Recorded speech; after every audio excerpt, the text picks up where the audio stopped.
ونستعينه ونستغفره ونؤمن به ونتوكل عليه ونعوذ بالله من شرور أنفسنا ومن سيئات أعمالنا من يهده الله فلا مضل له ومن يضلله فلا هادي له ونشهد أن لا إله إلا الله وحده لا شريك له ونشهد أن سيدنا ومولانا محمدا عبده ورسوله أما بعد بھئی یہ حرام کام کیوں کرتے ہو؟ تمہیں خدا کا خوف نہیں ہے؟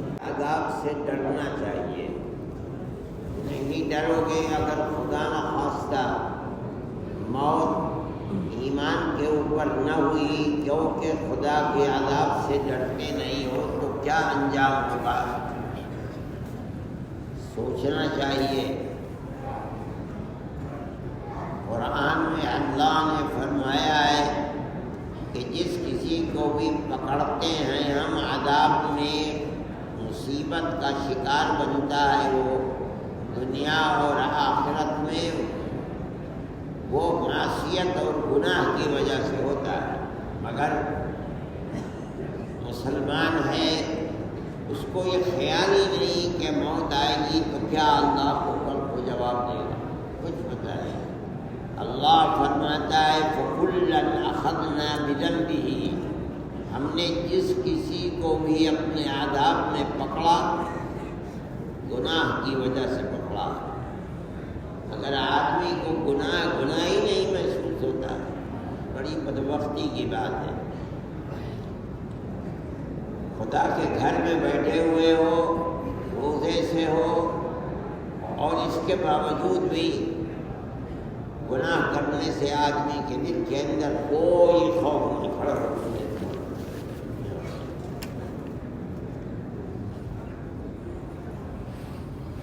میں بڑی مختصر سی بات کر کے چھٹی کروں گا، میری بھی طبیعت ٹھیک نہیں ہے.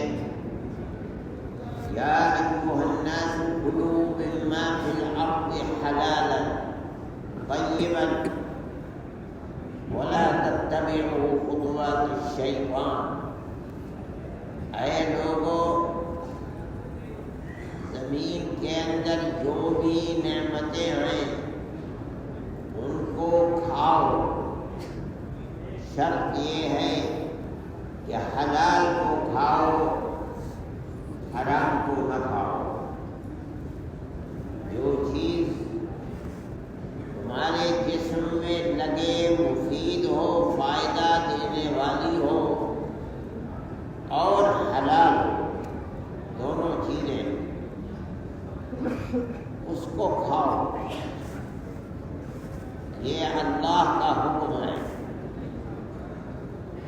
حضرت عبداللہ ابن عباس رضی اللہ تعالی عنہ فرماتے ہیں کہ یہ آیت نبی کریم علیہ السلام کے سامنے پڑھی گئی. جو ایک صحابی ہیں حضرت سعد بن ابی وقاص رضی اللہ تعالی عنہ،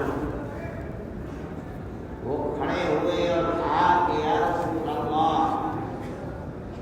ادعو اللہ لی ان یجعلنی مستجاب الدعوہ، اللہ سے میرے لیے دعا کر دیجیے کہ اللہ مجھے مقبول دعا والا بنا دے. یعنی میں جو دعا کروں میری دعا اللہ قبول فرمانے، مجھے ایسا ملکہ اللہ کی طرف سے ایسی قربت مجھے میسر ہو جائے کہ میں جو مانگوں میری دعا مقبول ہو جائے. اللہ کے نبی نے اس وقت ان کے لیے دعا نہیں فرمائی. ان کو وہ بتایا کہ جس کی وجہ سے وہ مقبول دعا والے ہو سکتے ہیں. وہ کیا ہے؟ ایک لفظ میں بتایا یا سعد اقم مطعمک تکن مستجاب الدعوہ، ایسا اپنے کھانے پینے پہننے اپنے کمائی کو حلال کر دے، جو دعا مانگے گا وہ دعا قبول ہوگی۔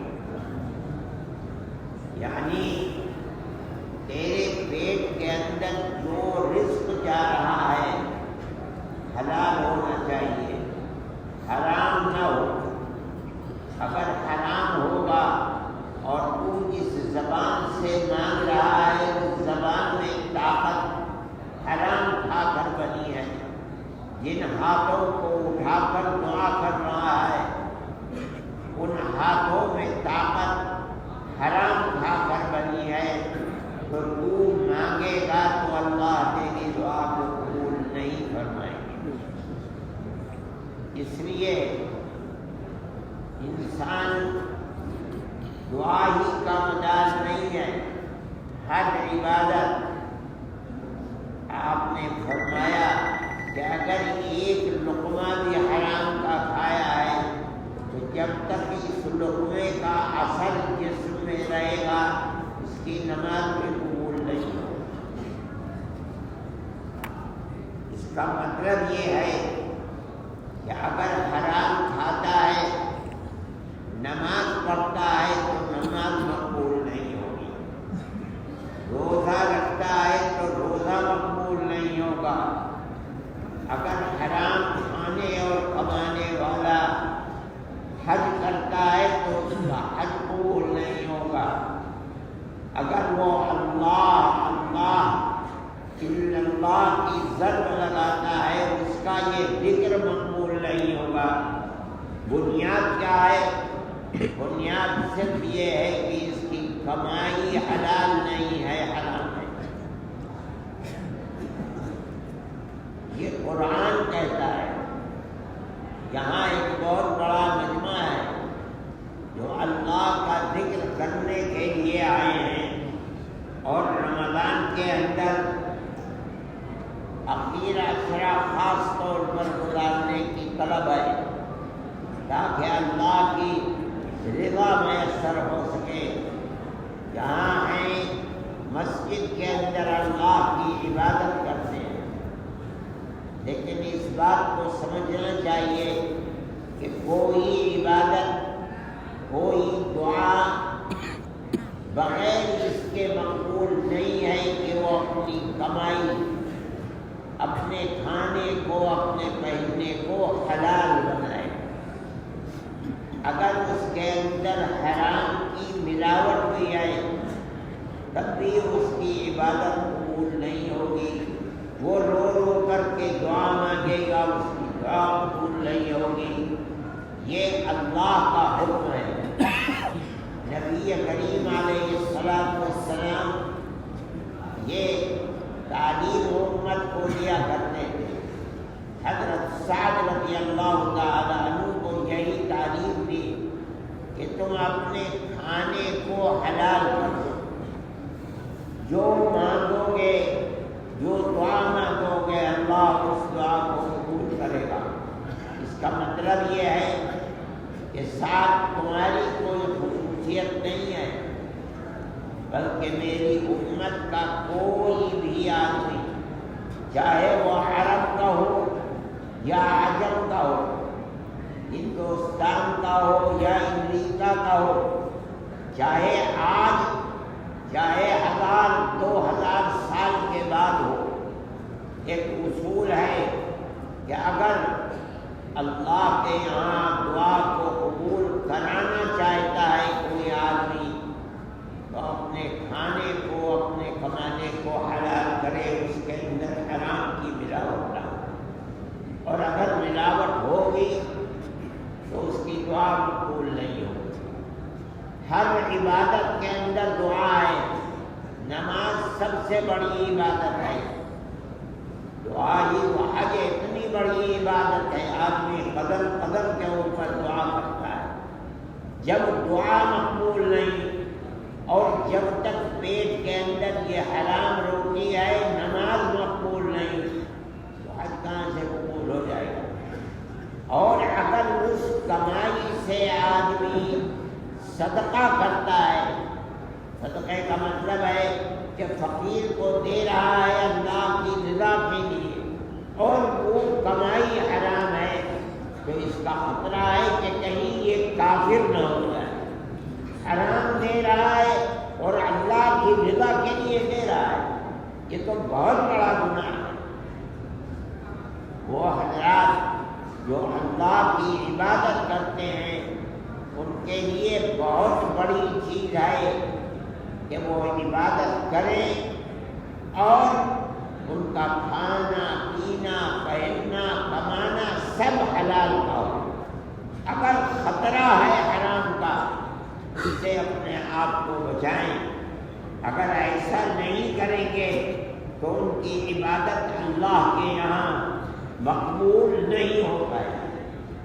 قبولیت کے لیے یہ شرط ہے۔ حضرت سعد رضی اللہ تعالی عنہ جو نصیحت اللہ کے نبی نے فرمائی تھی اس کو اپنے پلے سے باندھ لیا۔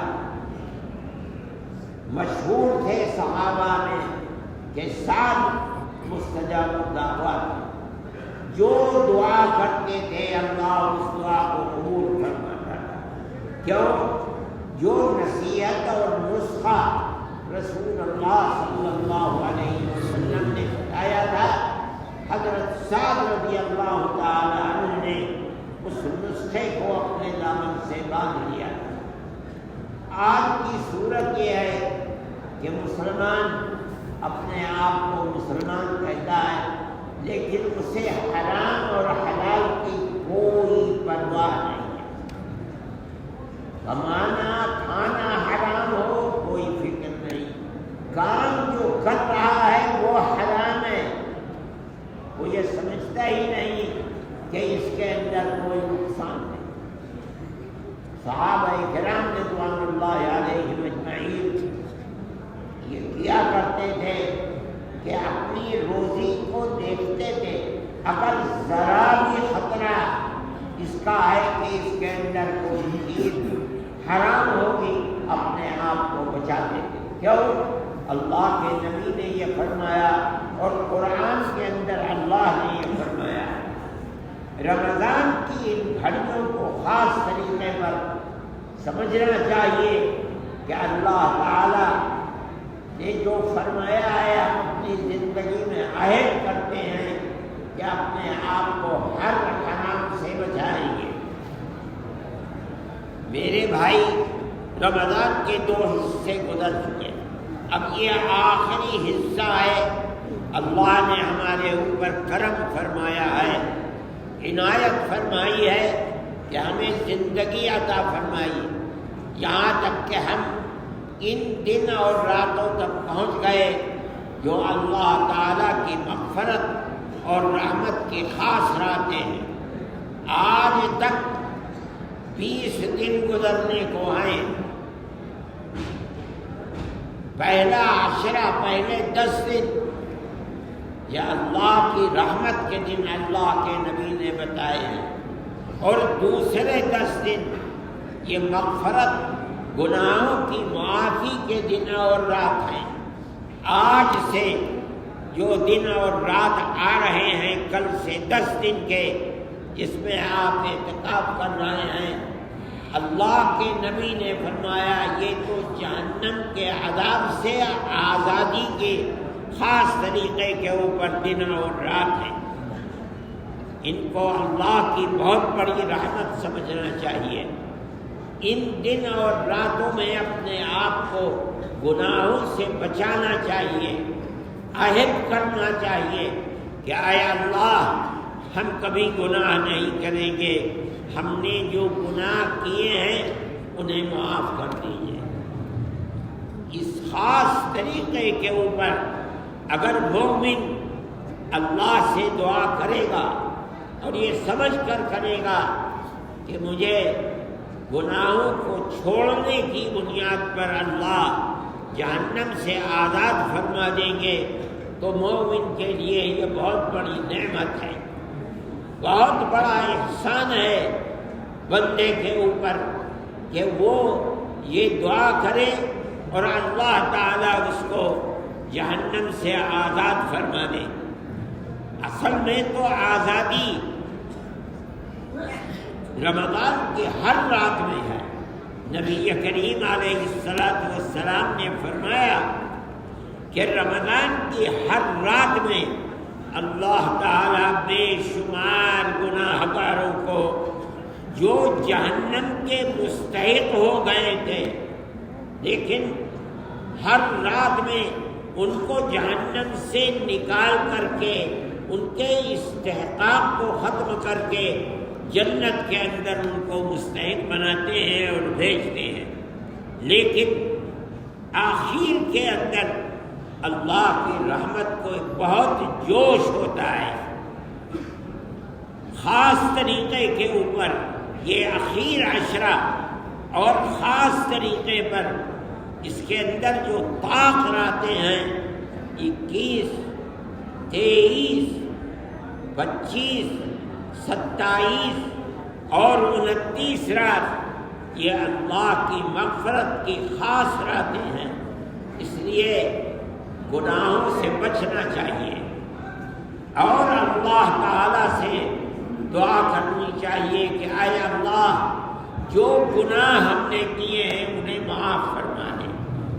اللہ معاف فرمائے تو اس کا بڑا احسان اور انعام ہے، اور چونکہ اس کی رحمت جوش میں ہے، اس لیے دعا انشاءاللہ ان راتوں میں اور دنوں میں مقبول ہوگی، اور اللہ تعالیٰ کی رحمت کو جوش آئے گا، اور مومن کو اللہ تعالیٰ اگر جہنم کا استحقاق ہو بھی گیا ہے نکال کر کے اس کو جنتی بنائیں گے۔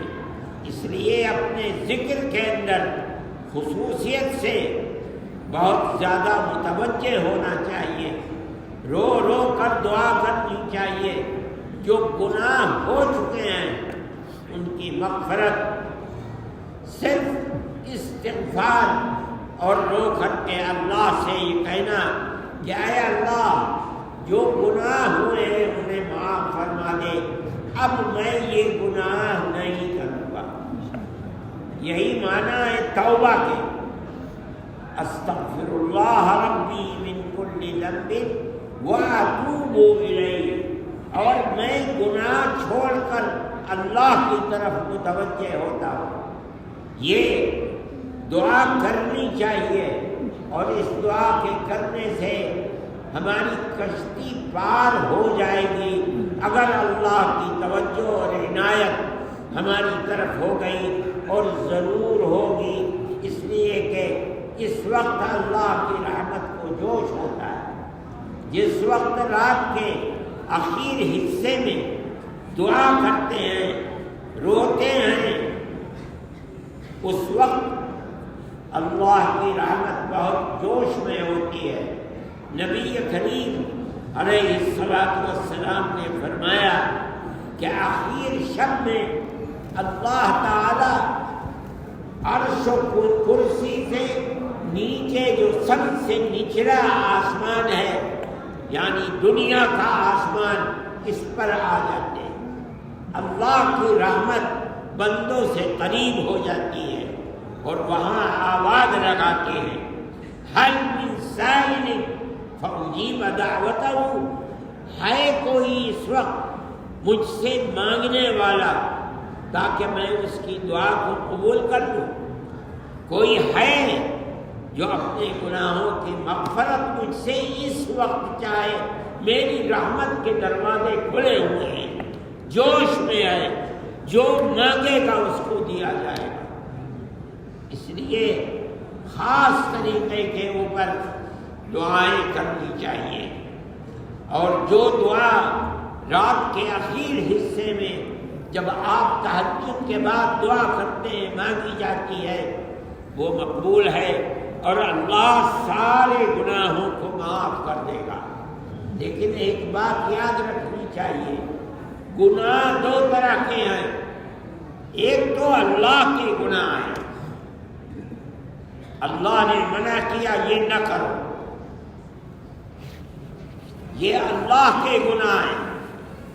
شراب پیتا ہے آدمی، جوا کھیلتا ہے،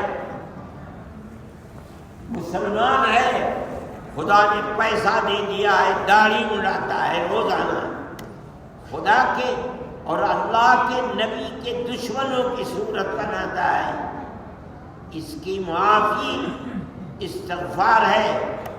کیا مطلب؟ اے اللہ معاف فرما دے، اتو اب نہیں کروں گا۔ اللہ نے فرمایا یا ابن آدم لو بلغت ذنوبك عنان السماء ثم استغفرتنی غفرت لك ولا ابالی۔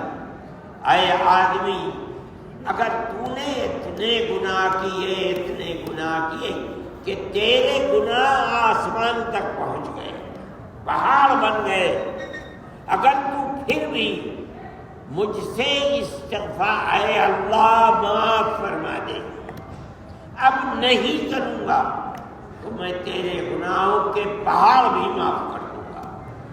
یہ اللہ کی رحمت ہے۔ لیکن ایک دوسرا گناہ بھی ہے، اس کو کہتے ہیں حقوق العباد۔ کیا ہے؟ آدمی پر ظلم کرے، آدمی کسی یتیم کے مال کو ہڑپ کر لے، کسی غریب آدمی کی زمین پر قبضہ کر لے،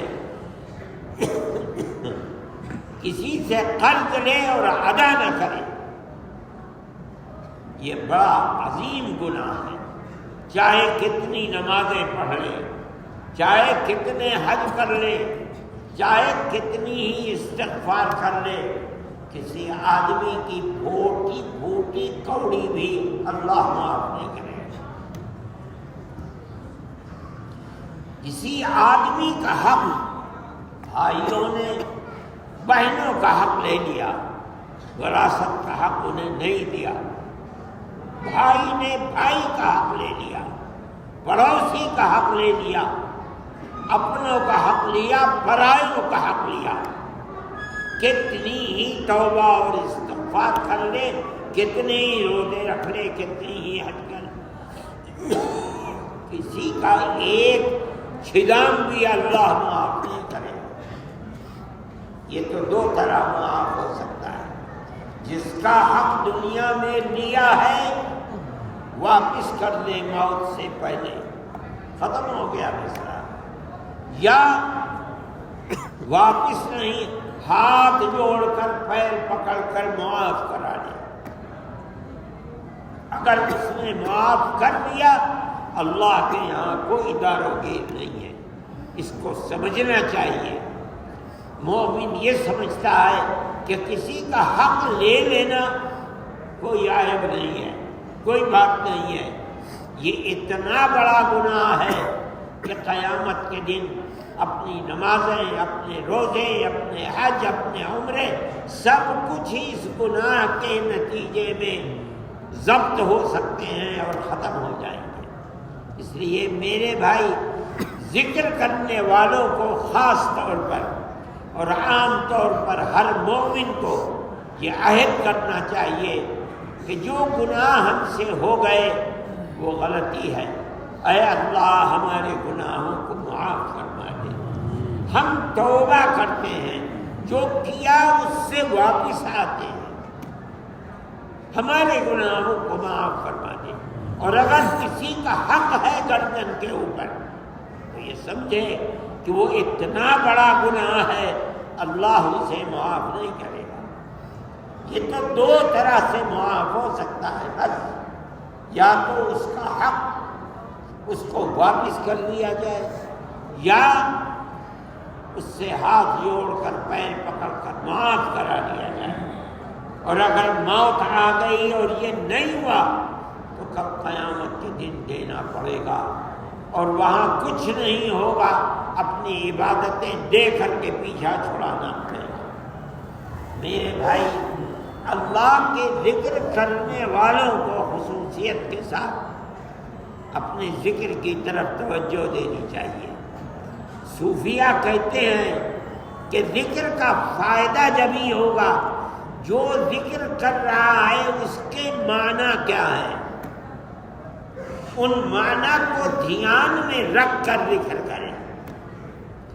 لا الہ الا اللہ کی ضرب لگا رہا ہے، لا الہ الا اللہ جو کہہ رہا ہے معنی کیا ہے اس کے؟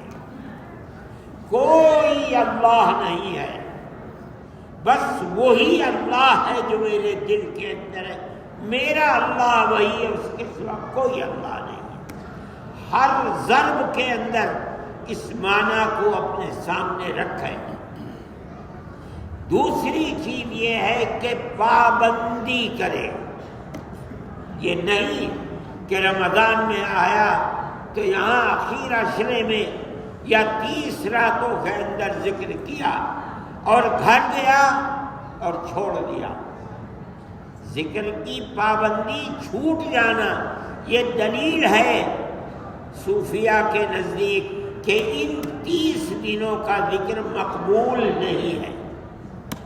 اگر مقبول ہوتا تو تو نے جو ذکر کیا ہے دل میں اتنی محبت پیدا ہو جاتی کہ تو اگر چھوڑنا بھی چاہتا تو تو چھوڑ نہ سکتا۔ چھوڑ دینا یہ دلیل ہے کہ اللہ سے محبت نہیں ہے، ذکر سے محبت پیدا نہیں ہوئی ہے۔ اس لیے بڑے بڑے صوفیہ کہتے ہیں کہ ذکر کرنے والے کو خاص طریقے پر خیال کرنا چاہیے۔ اس کے 3 درجے ہیں، خوب غور سے سنو۔ سب سے پہلا درجہ ہے کہ ذکر کرنے والا ذکر پر سوار ہو جائے۔ جس طرح سواری پر سوار ہوتا ہے کہ سواری چھوٹنے نہیں پاتی، لگام اس کے ہاتھ میں ہوتی ہے، اسی طرح ذکر کرنے والا ذکر کے اوپر سوار ہو جائے۔ اگر دنیا کے کام، دنیا کی مشغولیت چاہتی ہے کہ ذکر آج چھوڑ دوں، ذکر کرنے والا ذکر پر اس طرح سوار ہو کہ کچھ بھی ہو جائے میں ذکر نہیں چھوڑوں گا۔ دنیا کی مشغولیت، دنیا کے کام یہ چاہتے ہیں کہ ذکر کرنے والا آج ذکر نہ کرے، لیکن ذکر کرنے والا اس طرح سوار ہے ذکر کے اوپر کہ دنیا میں کچھ بھی ہو جائے میں ذکر چھوڑوں گا نہیں۔ اس کا مطلب ہے گویا کہ ذکر کرنے والا ذکر پر سوار ہو گیا ہے، چھوٹنا نہیں ہے۔ حضرت رحمت اللہ علیہ کے ساتھ ہوائی جہازوں کے اندر ان کے متبعین سفر کرتے تھے، مگر 12 تسبیح چھوٹتی نہ، ہوائی جہاز میں بیٹھ کر 12 تسبیح کیا کرتے تھے۔ کوئی جگہ ایسی نہیں کہ جہاں چھوٹ سکے۔ یہ پہلا مرتبہ ہے۔ دوسرا مرتبہ ذکر کرنے والے پر سوار ہو جائے۔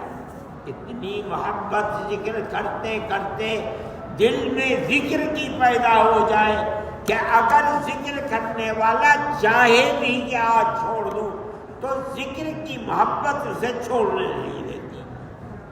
یہ دوسرا مرتبہ ہے، یہ آدمی کو میسر ہو جاتا ہے۔ اگر اللہ کی رحمت اور اس کی عنایت ذکر کرنے والے کے اوپر ہے تو اللہ تعالی اتنی ذکر سے محبت اور دل کے اندر ایسی چپک پیدا کر دیتا ہے کہ اگر آدمی چاہے بھی چھوڑنا تو چھوڑ نہیں پاتا۔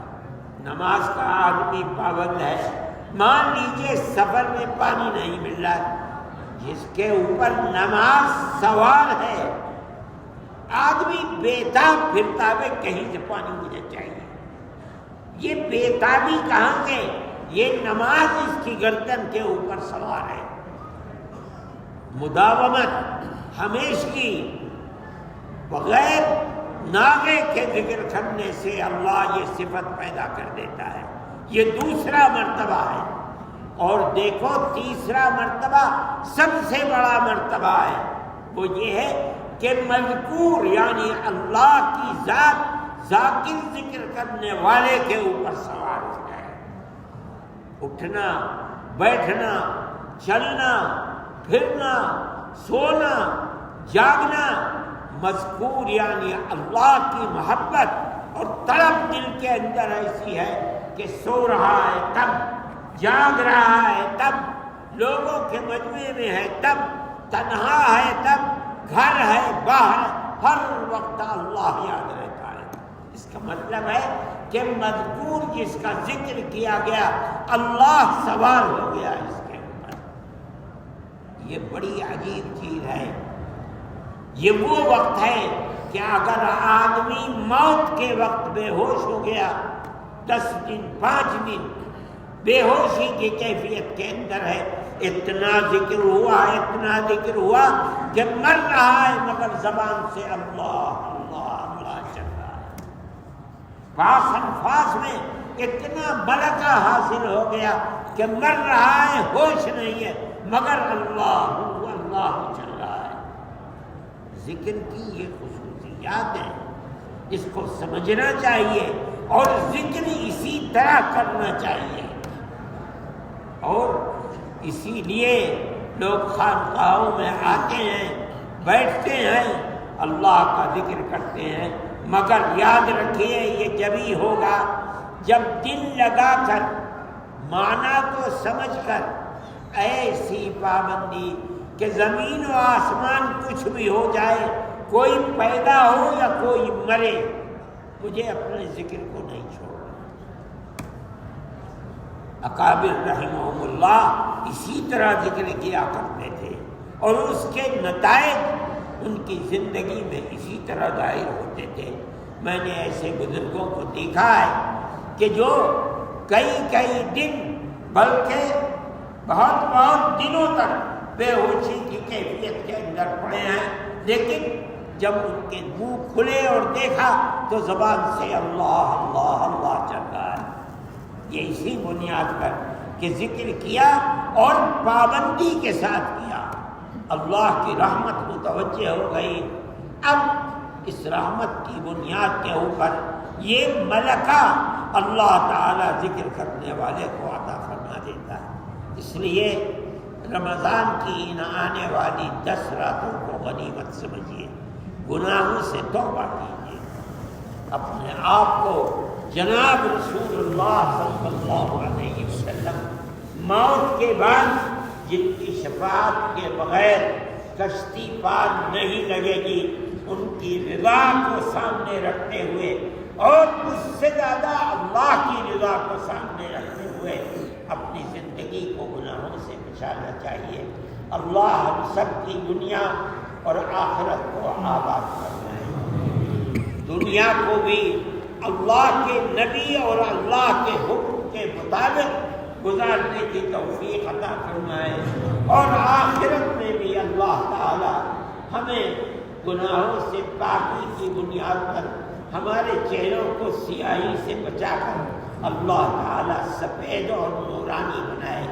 یوم تبیض وجوہ وتسود وجوہ، قیامت کا دن وہ ہے کہ جس دن کچھ چہرے سفید ہوں گے اور کچھ چہرے سیاہ ہوں گے۔ جنہوں نے گناہوں کو چھوڑ دیا، اللہ سے معافی مانگ لی، اللہ نے مغفرت کر دی، ان کے چہرے چاند کی طرح چمک رہے ہوں گے، اور جنہوں نے نہیں کیا ان کے چہرے سیاہ ہوں گے۔ اللہ ہمارے اوپر کرم فرمائے، ہماری قبر کی منزل کو بھی آسان فرمائے، اور میدان محشر میں بھی اللہ ہمارے چہروں کو سفیدی عطا فرمائے، گناہوں سے حفاظت فرمائے۔ وآخر دعوانا ان الحمد للہ رب العالمین۔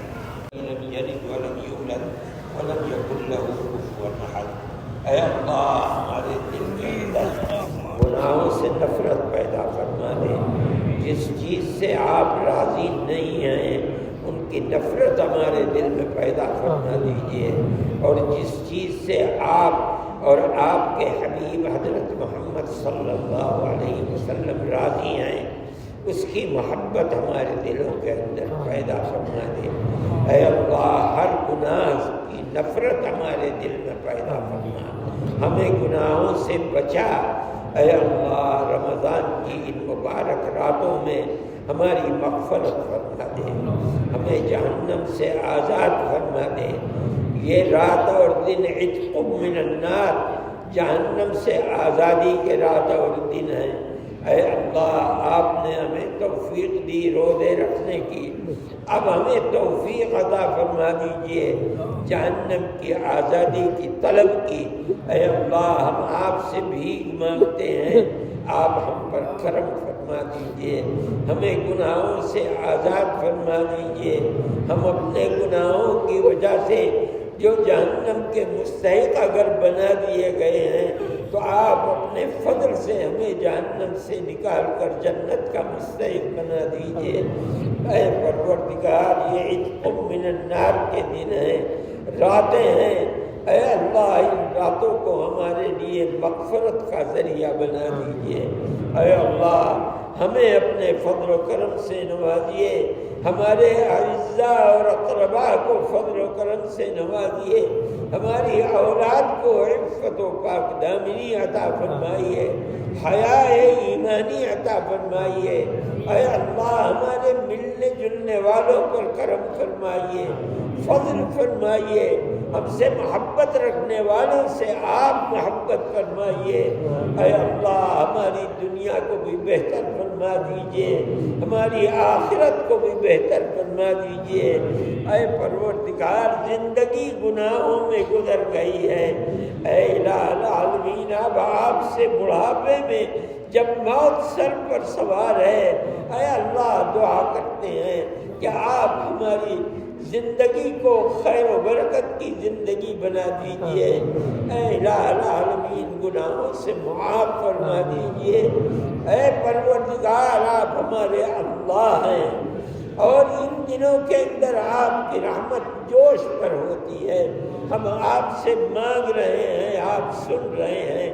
اے اللہ ہم پر کرم فرما دیجئے، مغفرت فرما دیجئے، شرور و فتن سے محفوظ و مامون فرما دیجئے، اعمال صالحہ کی توفیق عطا فرمائیے، ہماری قبر کی منزل کو آسان فرما دیجئے، جو سب سے پہلی منزل ہے، قبر کی بعد کی منزلوں کو بھی آسان فرما دیجئے۔ ہم آپ سے بھیک مانگ رہے ہیں، آپ سن رہے ہیں۔